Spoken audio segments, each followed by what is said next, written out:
August மாதம் 28ஆம் நாள் வாக்கு. இன்றைய நற்செய்தியில முடிவு நிச்சயம் உண்டு. இந்த உலகத்தினுடைய முடிவு என்பது, இறுதி காலம் என்பது சமீபத்தில் இருக்கிறது. ஆக இதை குறித்து இன்றைக்கு 2 நிலைகளில மனிதர்களாகிய நாம் யோசித்து பார்க்கலாம். ஒன்று, ஐயோ காலம் முடிய போகிறதே என்று சொல்லி பயந்து நடந்து கொண்டிருக்கிற போர்கள், இயற்கையின் சீற்றம், நிலையற்ற ஒரு தன்மையெல்லாம் பார்த்து இது கலிகாலம், ஆகவே இது முடிந்து போய்விடும் என்று சொல்லுகிற அச்சு உணர்வு ஒரு பக்கம் இருக்கலாம். அதை வைத்துக் கொண்டு எத்தனையோ பணம் சம்பாதித்துக் கொண்டிருக்கிற போதகர்களாக இன்றைக்கு இருக்கிறார்கள் என்பதும் கண்கூடு.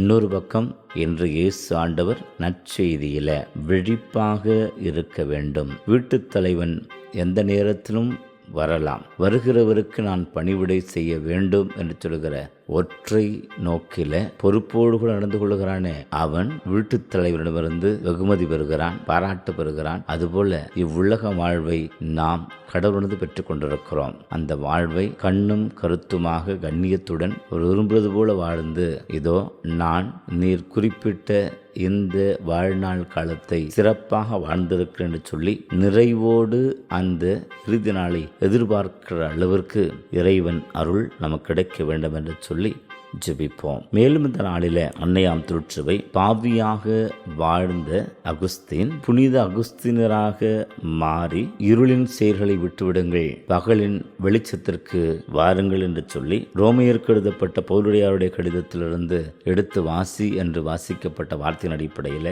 முழுமையாக மாற்றம் கண்டவர் பாவி பரிசுத்தராக மாறுகிறார். இப்படிப்பட்ட முழுமையான வாழ்வின் திருப்பு முனைகள் நம்முடைய சமூகத்தில் இறைவன் விட்டு பிரிந்து போயிருக்கிற நற்செய்தி மதிப்பீடுகளை விட்டு பிரிந்து போயிருக்கு எதிராக செயல்பட்டு கொண்டிருக்க ஒவ்வொருவரும் மனம் மாற வேண்டும் என்று சொல்லி இந்த புனிதரது பரிந்துரையில நாம் மன்றாடுவோம். நம்முடைய வாழ்வை மாற்றிக்கொள்வோம். ஆமென்.